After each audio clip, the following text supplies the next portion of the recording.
gente vai entender a hipertrofia e como funciona essa questão de memória muscular, que muita gente fala, sabe o conceito, que é memória muscular? Bom, o músculo ele lembra, né? Então ele acaba, você constrói uma hipertrofia mais rápido depois de um tempo de treinamento, mesmo se você parar de treinar. Mas vamos entender o porquê disso aí. Bom, a gente tem que entender primeiro o processo de hipertrofia, né? Então eu trouxe para vocês entenderem um pouquinho aqui o processo de hipertrofia.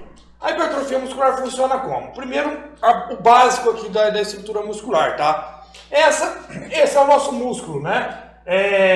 O nosso músculo, né? A nossa fibra muscular. Dentro dessa fibra muscular, a fibra muscular é uma célula, obviamente, né? E ela é multinucleada, ou seja, ela tem núcleos, né? E são essas pintinhas pretas que eu coloquei aqui. São os mionúcleos, né? Mio vem de músculo, né? Núcleos são os núcleos das células, toda célula tem, né? No caso da fibra muscular, ela é multinucleada, ou seja, ela tem mais de um núcleo. Então vocês podem ver que eu coloquei aqui 4 núcleos aqui, mas ela tem centenas de núcleos, tá? Então a gente tem muitos mionúcleos ali na fibra muscular.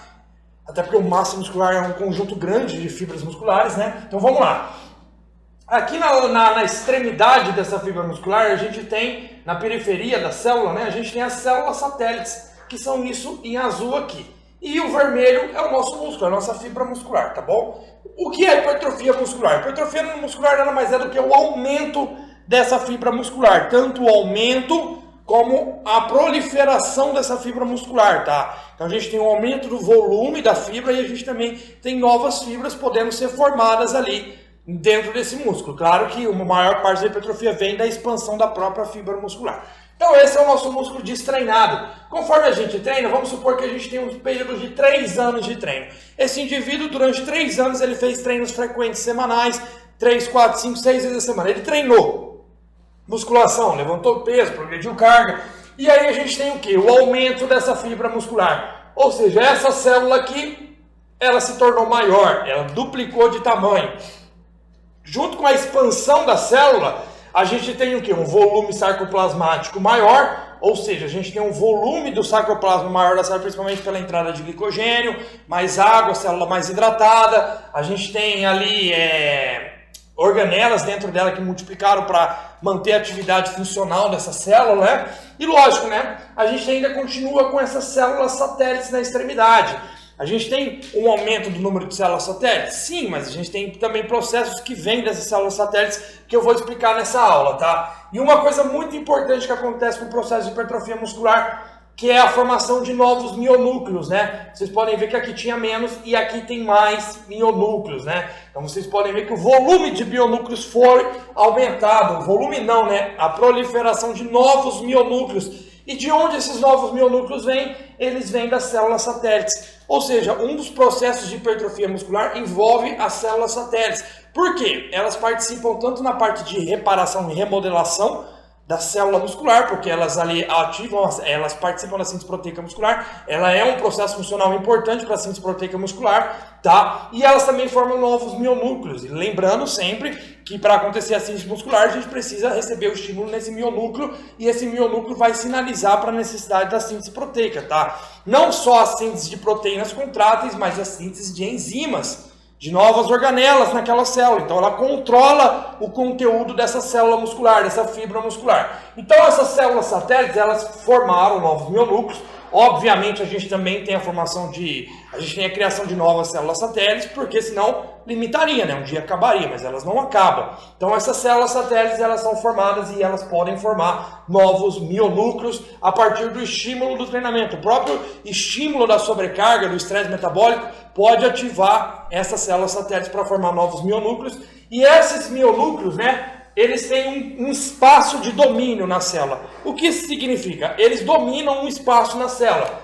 Por exemplo, a gente tem um mionúcleo dominando esse espaço, outro mionúcleo dominando esse espaço, o outro dominando esse espaço. Então a gente tem mionúcleos dominando o espaço. Conforme você expande a fibra muscular, você também expande o domínio desses mionúcleos, ou seja, eles aumentam o seu domínio, eles expandem o seu domínio na célula. Então eles dominam processos em maiores metros cúbicos dentro dessa fibra muscular. Então eles expandem o domínio dentro da célula muscular, além de ter a formação de novos mionúcleos, tá? Então essa expansão de domínio, ou seja, eles dominam as reações que acontecem nesse espaço de domínio.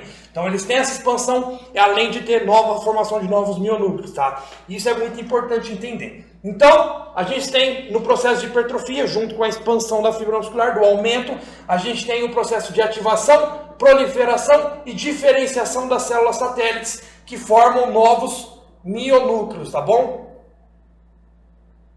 Então essas células satélites formam novos mionúcleos através da sua ativação, como acontece a ativação e a diferenciação delas, através do estímulo do treinamento, e essa ativação que gera a proliferação, consequentemente a diferenciação, para formar novos mionúcleos ali e auxiliar no processo de reparação e remodelação da fibra muscular. Bom, e aí vamos supor que depois de um tempo, né, lembrando aqui, né, um ponto importante aqui é que a hipertrofia ela vem com aumento de miofibrilas, né, ou seja, a fibra muscular, a proteína que compõe essa fibra muscular, as proteínas que compõem aumento, tem o seu aumento, né, tanto a proliferação dessas proteínas como também o aumento dessas proteínas contráteis, né, a gente tem a hipertrofia delas, ou seja, o aumento dessas miofibrilas, as mais conhecidas, a actina e miosina. Pelo próprio estímulo do treinamento, a gente aumenta a síntese proteica também para aumentar a síntese dessas miofibrilas e, como eu disse, para ter o aumento do sarcoplasma. Lembrando que a adaptação do sarcoplasma, a expansão dele acontece de uma forma mais rápida do que o aumento das miofibrilas. Então, o principal impacto da hipertrofia de primeiro momento é a expansão do sarcoplasma e, com o tempo, no treinamento, a gente corre aumento das miofibrilas, tá bom? Ou seja, é um processo crônico. Então vamos supor que depois de um tempo o indivíduo ele treinou por 3 anos e depois de 3 anos aconteceu alguma coisa que ele precisou ficar sem treinar e aí ele parou de treinar totalmente durante 6 meses, ou seja, não houve nenhum estímulo de treinamento durante 6 meses, ou seja, teve um destreinamento, consequentemente uma atrofia nesse período de 6 meses e a fibra muscular ela voltou ao tamanho menor. Muitas vezes ela não volta ao tamanho inicial, ela volta ainda um pouquinho maior. Então, muitas vezes o indivíduo ficou muito tempo sem treinar, ainda ele tem um volume muscular ali. Não o mesmo que ele tinha quando estava recebendo o estímulo de treinamento, mas mais do que ele tinha antes de começar o treino, né?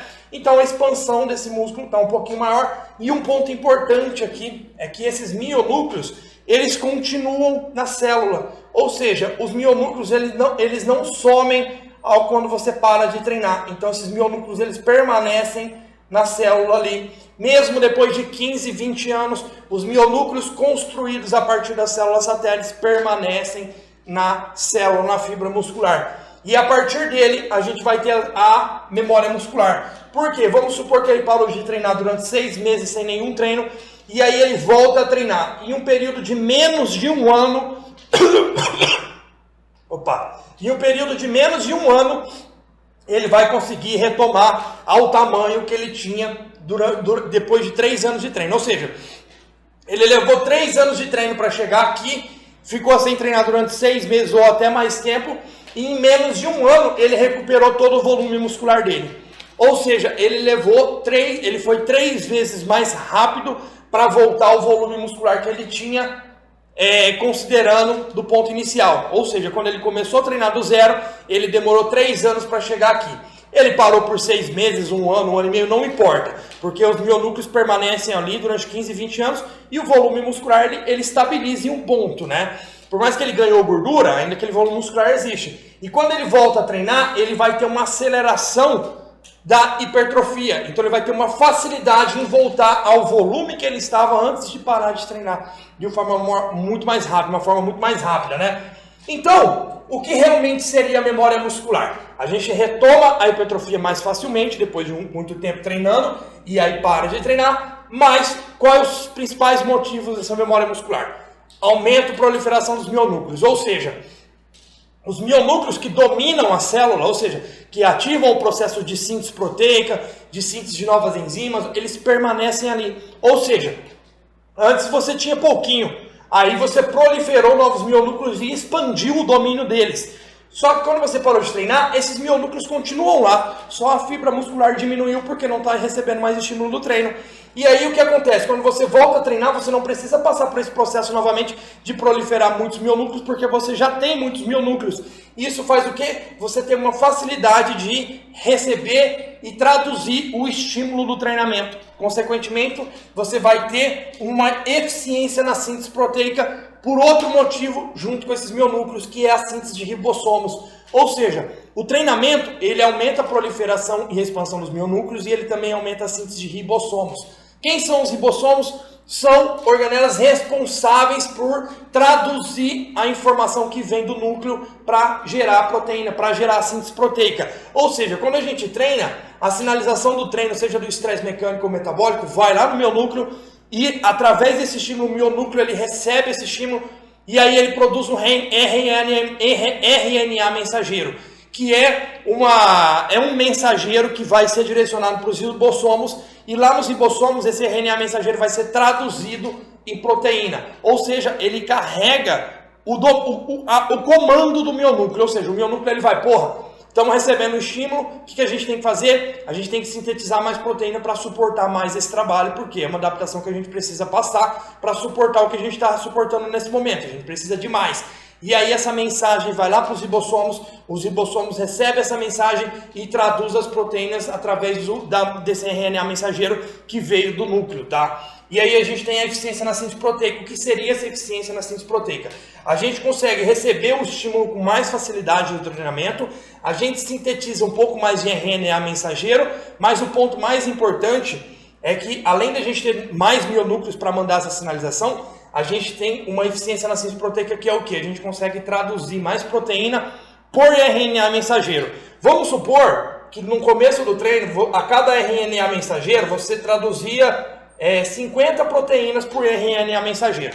Depois de muito tempo treinando, de aumento da proliferação de mionúcleos, você passa a traduzir 150 proteínas por RNA mensageiro, ou seja, você tem uma eficiência proteica. Você traduz a proteína, o estímulo em síntese proteica de uma forma mais eficiente. E isso é a memória muscular, por isso que a hipertrofia volta tão rápido, porque os mionúcleos recebem e passam a informação de uma forma muito melhor e mais rápida e mais fácil para os ribossomos que traduzem mais proteína por RNA mensageiro.